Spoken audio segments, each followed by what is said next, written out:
Okay, one of the most insane historical facts has got to be when Iran took a bunch of American hostages in 1979, but then decided to free all the black hostages and the women. Why did Iran do this, you ask? Well, first we got to go back a little bit to why Iran took hostages in the first place. And when you understand this, you'll also understand why Iran and the USA don't really like each other to this day. You see, Iran had a problem.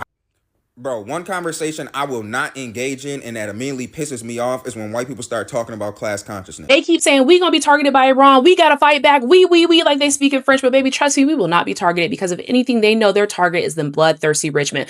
In 1979, Iran made a decision about black Americans that shocked the United States. This week have been a trip, literally. Is Iran saying that they're not targeting black people? You got the government shut down, like lines at airports are like crazy long. You got fake spring happening in New York. It's nice right now, but then it's about to be cold again. Like what? There's the statue made of orange and his bestie, Jeffrey Epstein. Oh, we're at war. At people being deployed, telling people they're gonna be drafted, right? People who didn't sign up for the army and military are gonna be drafted, right? Sending people, kids to war, that war we had no business being a part of. Word on the street is Iran said everybody but black Americans didn't get no. I'm still waiting on my 40 acres and a mule. But this might be 10 times better, boy. Ahead of the debate is unfolding online as tension rise between the United States and Iran. But what catching many people's attention in the reaction coming from the parts of black American community, while some American are demanding action, many black voice online is taking different approach, choosing silence neutrally and simply saying this is not our fight. The reaction has sparked outrage among some of white American, confused among of other, and much deeper conversation about the history, race, and trust in American leadership. Tonight we are breaking down why this reaction is happening, the historical context behind it, and the debate now unfolding across social media and political circle. Let's get into it. So, but before we continue, I want to give a credit to all the original creators from TikTok. Clips used in this video, all clips belong to their respective creator and are used here for commentary, news reporting, and education purpose only. In 1979, Iran made a decision about black Americans that shocked the United States. When Americans were being held inside the U.S. Embassy in Tehran, the world expected a long international crisis. But within days, something unexpected happened. Some of the first Americans released weren't random. They were black. Here's where it all gets real. Iran's leader at the time announced that black Americans should be released early. His reasoning stunned the world. He said black Americans were already oppressed in American society. Think about that. An enemy government looked at the United States and said black citizens were already suffering enough, so they let them go. Meanwhile, the remaining Americans stayed inside that embassy compound for 444 days. And today, almost nobody remembers the moment when a foreign government publicly used America's racial history against it on the world stage.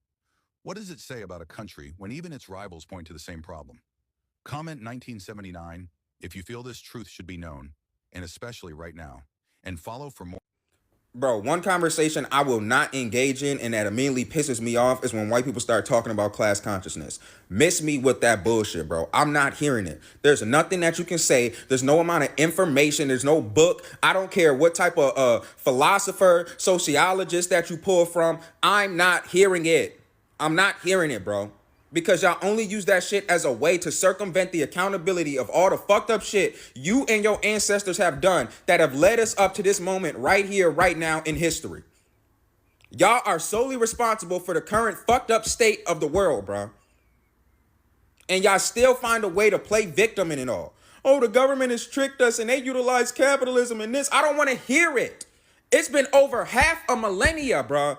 Half a millennia. Black people been telling y'all, Latino people have been telling y'all, Asian people have been telling y'all, indigenous people have been telling y'all. And now we're supposed to just sit back and accept and just be like, oh, they finally got it, guys. Let's bring them into the club. Fuck that.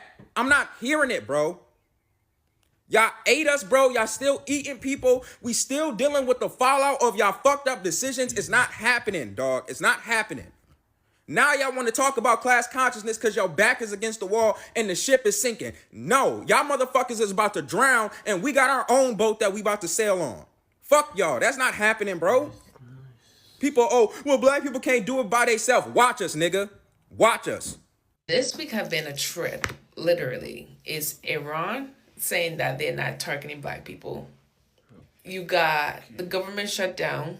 Like, lines at airports are like crazy long. You got fake spring happening in New York. It's nice right now, but then it's about to be cold again. Like what? There's the statue made of Orange and his bestie, Jeffrey Epstein. Oh, we're at war. At people being deployed. Telling people they're going to be drafted, right? People who didn't sign up for the army and military are going to be drafted, right? Sending people, kids to war, that war we had no business being a part of. Oh, in the Epstein files, we have a pedo in office. He hasn't gone to jail yet. Mind you, other people who's been in the files are being held accountable, but he's still the president. Go figure. While there's war happening, Homan is dancing in Kentucky to YMCA. Funny giggles. And you have motherfuckers spending billions of dollars on steak, crabs, food, nonsense, using our tax dollars for their lifestyle. Shit and giggles. But we don't have free healthcare. You know, the rich get richer. It's a shit show over here. But at least Iran, they're not targeting black people. That's the word out there. They're not targeting us. We're going to mind our business. And I love that for us. Word on the street is Iran said everybody but black Americans didn't get no. I'm still waiting on my 40 acres and a mule. But this might be 10 times better, boy. I'm going to host a cookout. Immediately after the job is done, I'm going to host a cookout. Here are the rules. Look, pay attention close. If you're 100% black like me, you get to come, vibe out, eat all the food that you want to eat. You can even go home with some plates. If you're 50%, you can still come, you can still vibe out, but you only get half a hot dog. Literally half a hot dog. That's it. Now, this is where things start to get tricky. If you only 25%, you can come, you can watch. I'm going to be honest, there's no food for you. Now, if you're less than 25%, you're actually providing the food for us to eat. You got to bring a main dish, you got to bring a side dish, and there's no food for you. But nonetheless, chat, this is our time to turn up. I mean, they was killing us all for 400 years. 400 years. And we haven't touched not 1 acre, and we don't have no animals to our name. This might be better than that, chat.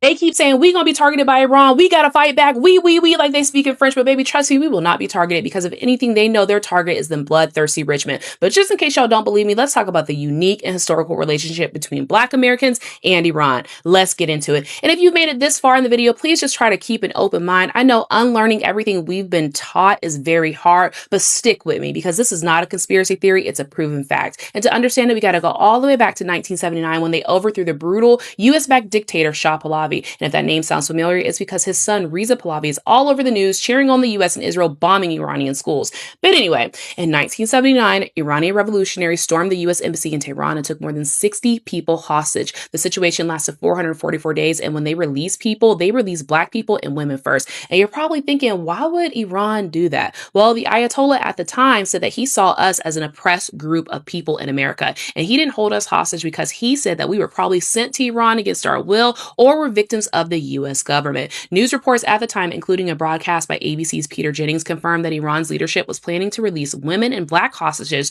to show that their problem was not with us, it was with the US government. Now, our relationship didn't even end there either. After the Iranian Revolution, Iran issued a national postage stamp featuring Malcolm X, and at the time, it was the first stamp in the world to honor him. The United States wouldn't even release its own Malcolm X stamp for another 15 years, and for many, this was a clear sign that Iran wanted to link its own revolution with the global struggle against racism and imperialism, and they did. And of course, the relationship is complicated. Many Iranian students and activists in America during the 1960s and 70s actually worked side by side with Black student groups like the Black Student Union to protest the U.S. government's support for the former Shah of Iran. They found common ground in fighting against what is a common enemy at this point, right? U.S. imperialism abroad and discrimination at home. So what was a complicated relationship wasn't that complicated because we had the same enemy. And you're probably thinking, well, that was 30, 40 years ago. No, there's some present day examples too. Like in 2014, after Mike Brown was shot, the Ayatollah at the time was making statements about the oppression of Black people in America.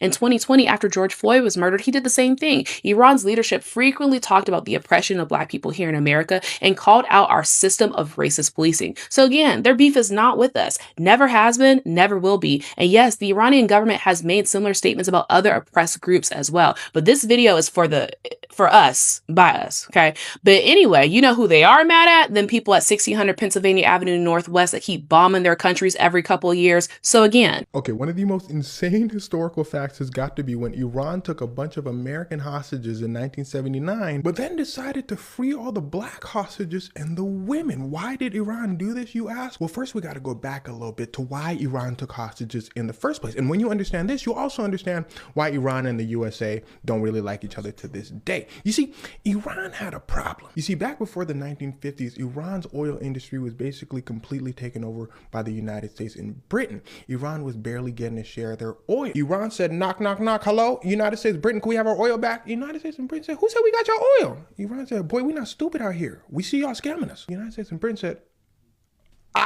you got us, and we not finna lie, but we not giving your oil back though, for real. So Iran voted in a new prime minister that took back Iran's oil. The United States said, ooh, we can't have that. Call in the CIA. The CIA pulls up, that boy gone. The United States brings in a new guy, the Shah, and he's very friendly towards the United States. Iran said, the Shah said, look, y'all didn't even give me a chance for real. Yeah, fast forward 20 years later, he gave away all of Iran's oil and had very oppressive policies towards the people. The people of Iran said, time's up. The Shah said, time's up. Boy, you know what I got behind me? Root, root, root. Big dog United States. The Iranian people said, all right, let's see if they get to you in time. The Iranian people rose up and started hunting them down. The Shah said, oh, them folk tripping. He calls the United States. He said, yo, them folk trying to get me. The United States said, chill, we're going to get an airplane. We're going to come pick you up. We can't let our assets, our friends, suffer. The Shah gets on a plane and he dips. He said, I'll see y'all folk in the States. The people of Iran looked at the United States. They said, bring back the Shah. The United States said, no, the Shah is sick. We can't give him to you right now. Iran said, we got hospitals here and jails. Bring him over. The United States said, no.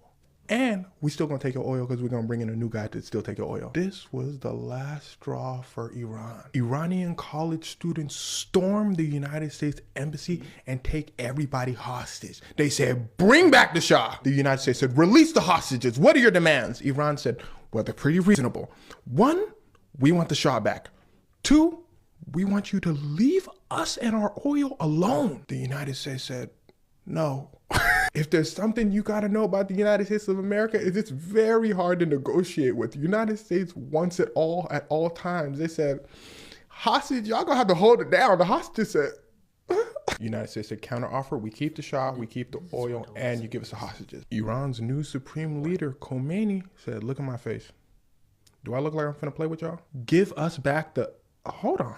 Are those Black people? Now here's where things start to get wicked. Khomeini looked at the Black hostages and said, don't the United States be like oppressing y'all and messing with y'all too? Black people said, well, Khomeini said, oh no, y'all are free to go. Plus the women, y'all are free to go. The white hostages said, Jamal, ain't you gonna put in a good word for me? He said, my name's Eric. He said, Andre, we're not here to argue about semantics. This is a serious situation. Go talk to them folk. Put in a good word for me. Black people said, all right, give us your number. I'm going to call you on my iPhone. We're going to put in a good word. White people said, iPhones haven't been invented yet. Black people said, exactly. Call me when they get invented. Oh, them folk dipped. Except a Black man named Carl. Now, I don't know if this is him, but this picture goes with what I'm saying. You see, Carl was a Marine, but he was also a radio operator in the Marines. So he was privy to very sensitive information. Carl said, okay, we packing our bags, we going. They said, Carl, you can't come. Carl said, y'all seen my skin color, right? They say, yeah, Carl, but you privy to info. You're going to have to hold it down. Carl said, ain't this about it? But Carl was released 2 years later with the rest of the hostages because President Jimmy Carter, after a lot of back and forth, there's a lot more to the story than this, finally made a deal with Iran basically saying, okay, we're going to leave you alone. Just release the hostages. Iran didn't get the Shah because the Shah actually passed away. And side note, since Jimmy Carter took so long to get the hostages released, Reagan used that against him to get elected over Jimmy Carter, and Reagan then ruined the world. But that's a story for another day. Side note, to Jimmy Carter's credit, even though he lost the election, he still worked on getting the hostages until his last day in office. In fact, he got the hostages released on his last day in office. And well, even after the hostages were released, Iran and the United States relationship had never been the same since. And in fact, before the hostage crisis and after the hostage crisis, there were many more little incidents that happened between the US and Iran. What's happening today is just another piece in a story that's been ongoing for about 100 years. They just haven't taught you it in your history books. A story that I hope ends peacefully and sooner rather than later. I want to talk to all the Black Americans who are jumping out of the window in support of Iran right now. I want y'all to really think about this. Yes, the Ayatollah Khomeini did release black hostages in 1979, I believe it was. I did a video on it. It's going viral right now. It's like at 140,000.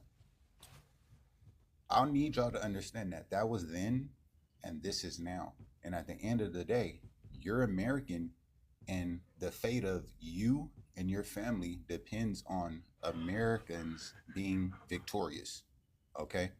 So, yes, he threw us a bone and let the hostages go back in 1979. But this is 2026, and we're American. If America loses, where are you going to go? You can't go to Iran. They don't want you over there. Trust and believe me. So I'm not saying pick a side. I'm not saying be on American side, because I personally don't agree with the reasoning behind us being over there or even helping. What I'm saying is think twice about it, and don't be an idiot and hate your own country, because this is our country, America. Don't think twice about it. Don't be one of these little silly fools running around here. You're on Iran side. Because trust me, if your ass was in Iran, you would not be treated the way you're treated here. You wouldn't have the rights that you have here. Trust and believe me, okay?